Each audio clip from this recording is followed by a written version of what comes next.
Imagine a young girl born into poverty, fighting every day for survival in the shadows of hardship, only to rise against all odds to immense success and wealth. But what happens when that same wealth and success lead to loneliness, betrayal, and loss? This is the story of Ejiro, a story of resilience, love, sacrifice, and the dark side of loyalty. Please don't forget to like, subscribe, and stay with us for this gripping tale filled with unexpected twists. You won't want to miss the powerful lessons her life leaves behind. Ejiro was born the first of 5 siblings in the small, bustling town of Warri, Nigeria. Her father, Mr. Ovi, was a hard-working mechanic, a man known for his dedication to fixing broken-down cars and motorcycles in the town. His small workshop was filled with the familiar scent of grease and motor oil, a place where he spent hours each day, his hands blackened and cracked from years of labor. Ejiro admired him greatly, understanding from a young age that every drop of sweat he shed was for the survival of their family. Her mother, Mrs. Joy, was equally hard-working. She spent her days at the local market, selling gari, a local staple food, tirelessly haggling with customers from sunrise until the sun dipped below the horizon. She fought every day to make a meager income, her hands rough and worn from handling sacks and scoops of gari under the heat of the market stalls. For her, it wasn't just work, it was survival, an endless cycle of striving to keep her family fed, clothed, and hopeful. Ejiro's family was large, and survival was a daily struggle. With her parents came her 4 younger siblings, 2 sisters, Efe and Idara, and 2 brothers, Victor and Tega. Their house was barely a house at all, more a small, cramped room, filled with worn-out mattresses on the floor where they all slept shoulder to shoulder. There was never enough money for luxuries, barely enough for necessities. Clothes were passed down, patched over and over until the fabric could no longer hold a stitch. Even meals were an uncertainty. On many nights, Ejiro and her siblings went to bed with only a cup of gari or some watery soup to stave off hunger. Yet, despite these challenges, Mr. Ovi had a dream, a powerful belief that education was the key to breaking free from poverty. He was determined that his children would not live the same life he had. Every evening after coming home tired from work, he would gather his family together for prayer. It was his nightly ritual to anoint each child's head, whispering blessings, speaking hope and dreams into their lives. He would hold Ejiro's head a little longer, meeting her eyes with a gaze that held the weight of a promise. She was the family's hope, the one who would make a difference. From a young age, Ejiro felt that responsibility keenly. She worked hard in school, dedicating herself to her studies with a hunger that mirrored her family's struggle. Every book, every lesson, became a beacon of hope for her, a glimpse of a world beyond their narrow life of hardship. She was naturally intelligent, quick to grasp new concepts, and unafraid of hard work. Her teachers marveled at her focus. Her classmates admired her, and her siblings looked up to her. She was their role model, the shining example of what dedication could achieve. But despite her success in school, life remained relentlessly hard. Mr. Ovi's small income couldn't stretch far enough to cover school fees, and he was forced to borrow from neighbors and local moneylenders. Over time, their home became a known destination for debt collectors, people who would arrive with harsh words and threats, demanding their money. Ejiro would hide with her siblings, their hearts pounding with fear, as they listened to their father plead for more time. The shame of those moments weighed heavily on her, deepening her resolve to escape poverty and lift her family out of it as well. Ejiro excelled through secondary school and graduated with high marks, securing admission to a prestigious university. It was a moment of triumph, yet her joy was overshadowed by the grim reality that her family had no money to send her there. The night she realized her dreams were slipping away, she sobbed quietly, feeling the crushing weight of her family's situation. She wanted so much more than the life she saw around her, but her hands were tied by circumstance. Desperate to make a change, Ejiro decided to leave her hometown and move to Lagos, the city of opportunity, where she hoped to find work. With nothing more than a few belongings and a fierce determination, she bid her family goodbye, promising them that she would return with enough money to lift them all. Her journey to Lagos was filled with anxiety, but her heart burned with hope, a hope that she could make a difference. In Lagos, Ejiro faced the harsh reality of survival in the big city. She moved from house to house, taking on any odd job she could find just to afford food and shelter. After weeks of searching, she finally found an opportunity as a nanny for a wealthy couple, Lucy and Sean. They had one child, a baby girl named Chidera, and though they were hesitant at first, something about Ejiro's sincerity won them over. She was offered the job with modest pay, and though it wasn't much, it was a start. As a nanny, Ejiro found herself pouring her heart into caring for little Chidera. She took to the role naturally, caring for the baby as if she were her own, finding joy in each laugh, each cry, and every small milestone. It was in her moments with Chidera that Ejiro found purpose. She wasn't just working, she was helping to shape a young life, protecting the child's innocence and nurturing her future. Slowly, Lucy and Sean grew to trust her, and in time, they saw Ejiro not just as an employee, but as a part of their family. Ejiro's life took on a rhythm. During the day, she would care for Chidera, feeding her, rocking her to sleep, and watching her play. At night, she would sit alone, thinking about her family back in Wari, wondering if they had enough to eat, enough to survive another day. Every month, she would send most of her earnings back home, leaving herself with little, but finding comfort in knowing her family was a little better off because of her sacrifices. Her dreams of going to university faded, replaced by a new resolve. She would do everything she could to give her siblings a better life. As time passed, Lucy recognized Ejiro's hard work and began to notice her potential. She often found Ejiro reading in her spare time, educating herself in areas of business and management. Lucy was impressed by her intelligence and growing curiosity about the world beyond childcare. She saw a spark in Ejiro, one that reminded her of her younger self.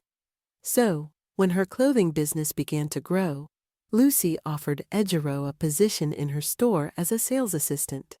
The job came with a slight raise and the opportunity for Ejiro to learn a trade. Excited by this new opportunity, Ejiro threw herself into the work. She quickly learned the ins and outs of retail, from managing inventory to handling difficult customers. She paid close attention to every detail, studying Lucy's business decisions, observing what made customers happy, and gradually learning the trade. Lucy, noticing Ejiro's dedication, gave her increasing responsibility, allowing her to manage the shop when she wasn't there. The experience opened Ejiro's eyes to a world of possibilities, and she began to dream once again. Years passed, and with each one, Ejiro grew more indispensable to the business. She transformed Lucy's store, driving sales higher than ever before. Customers flocked to the shop, drawn to Ejiro's warm personality, her eye for fashion, and her ability to make everyone feel special. Lucy was thrilled, and she knew it was time to let Ejiro move forward. One evening, Lucy hosted a farewell party in her honor, celebrating Ejiro's journey from nanny to businesswoman. She presented her with a generous sum of money, enough for Ejiro to finally start her own business, a parting gift that would change her life forever. With Lucy's support and her own hard-earned skills, Ejiro opened her clothing store, Golden Threads. She poured every ounce of energy, passion, and skill she had into building the store from the ground up. She worked late into the night, choosing the best fabrics, sourcing unique designs, and making golden threads a place of luxury and warmth. The store was an instant hit, and Ejiro's business quickly flourished. She had finally achieved her dream, carving a place for herself in the bustling world of Lagos fashion. But as her business grew, so did the demands from her family. Her siblings now saw her as their provider, her parents as their savior, and her mother constantly reminded her of her duty to them.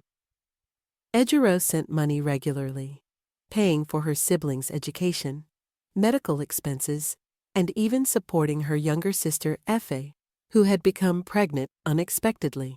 She became their lifeline, the silent force holding her family together. Ejiro's business continued to expand. Golden Threads opened branches across Lagos, becoming a well-known brand. She was now a wealthy woman, but wealth brought its own burdens. Suitors approached her, interested in her beauty and success, but none could understand her dedication to her family and work. Many saw her only as a source of wealth, and others found her commitment to her business overwhelming. Her mother frequently reminded her that she was getting older and needed to settle down. But Ejiro felt bound by the promises she had made to her family, bound by the duty she had carried since she was a little girl in Wari. Every marriage proposal, every chance at romance, slipped away, each suitor unable to see beyond her dedication to her family. As Golden Threads thrived, so did the demands from home. Her parents' needs grew, her siblings' expenses ballooned, and the family began to rely on her for every financial issue that arose. Her younger brother Victor, who had chosen to follow in their father's footsteps as a mechanic, came to her when he needed tools or when the shop needed repairs. Ejiro supported him gladly, even helping him expand the small garage where he worked, hoping to set him up for a better life. Her younger sister Efe married the father of her child, a man with little means, and Ejiro became the main provider for Efe's growing family.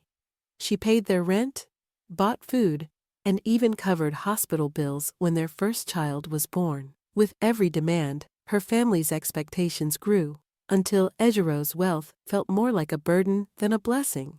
The years rolled on, and Ejiro became a woman consumed by work and responsibilities.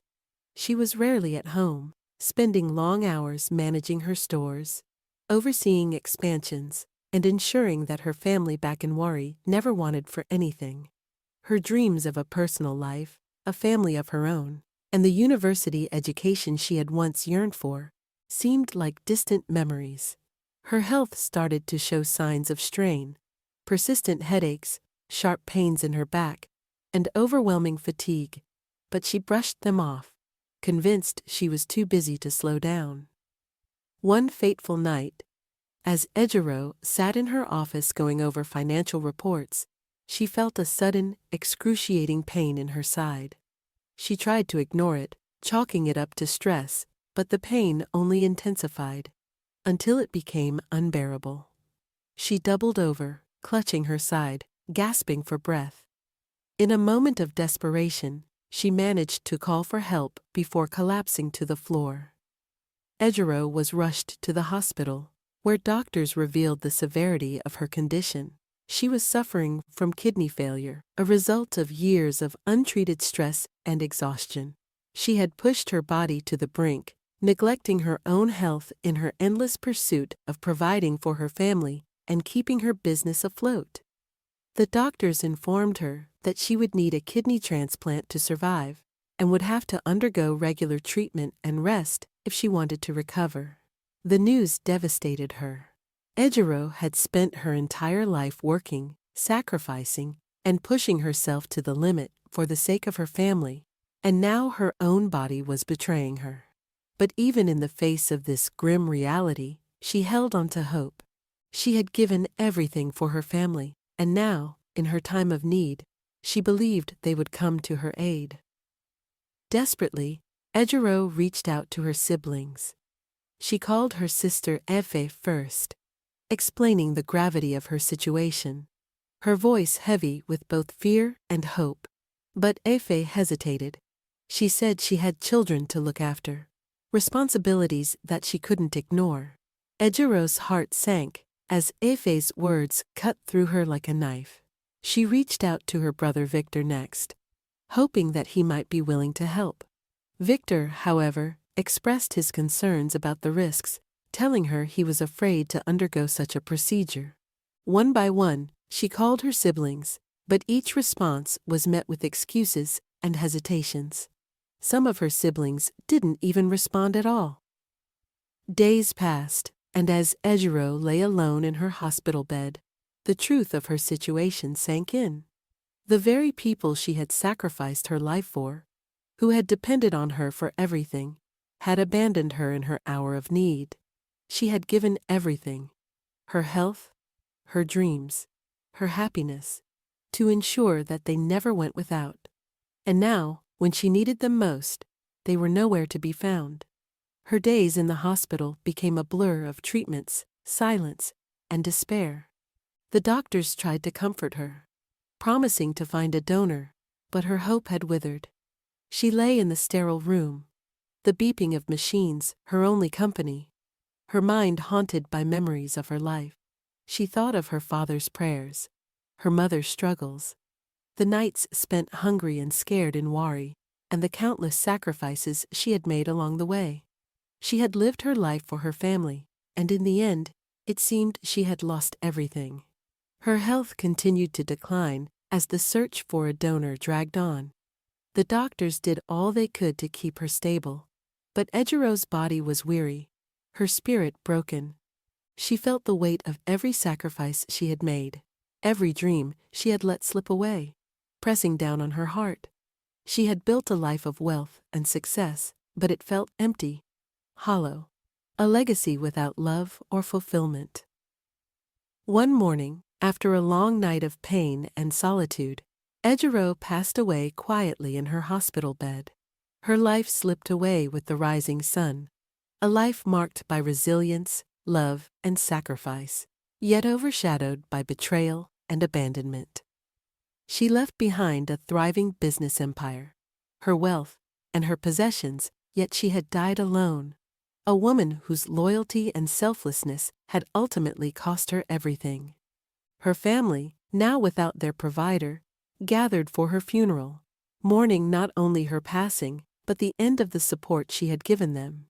They spoke of her kindness, her generosity, the sacrifices she had made to ensure they never went without. But as they stood by her grave, the reality of her absence began to sink in. They had taken Ejiro's love and loyalty for granted, and now, without her, they found themselves adrift. In her absence, her family inherited her wealth, her properties, and her thriving business, but without Ejiro's guiding hand, they struggled to manage her empire. Her siblings, who had relied on her for so long, lacked the discipline, vision, and work ethic that had made her successful. Her businesses began to falter as her siblings mismanaged funds, made poor business decisions, and squabbled over money. Her hard-earned wealth was soon squandered, and within a few years, the legacy she had built from the ground up crumbled. Ejiro's story became a cautionary tale, a reminder to those who heard it of the dangers of self-sacrifice without boundaries. She had given everything to her family, lived her life for their comfort and security, but in the end, she had lost herself. Her wealth and success were not enough to fill the void left by unfulfilled dreams, a lost sense of self, and the betrayal of the very people she had loved most. Ejiro's life is a powerful reminder of the importance of balance. While loyalty, sacrifice, and love for others are noble qualities, they should never come at the cost of our well-being and personal fulfillment. If her story touched your heart, please like, subscribe, and share this video to honor her journey.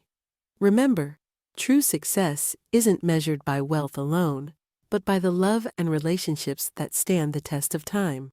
Thank you for watching, and may Ejiro's story remind us all to take care of ourselves, even as we care for those we love.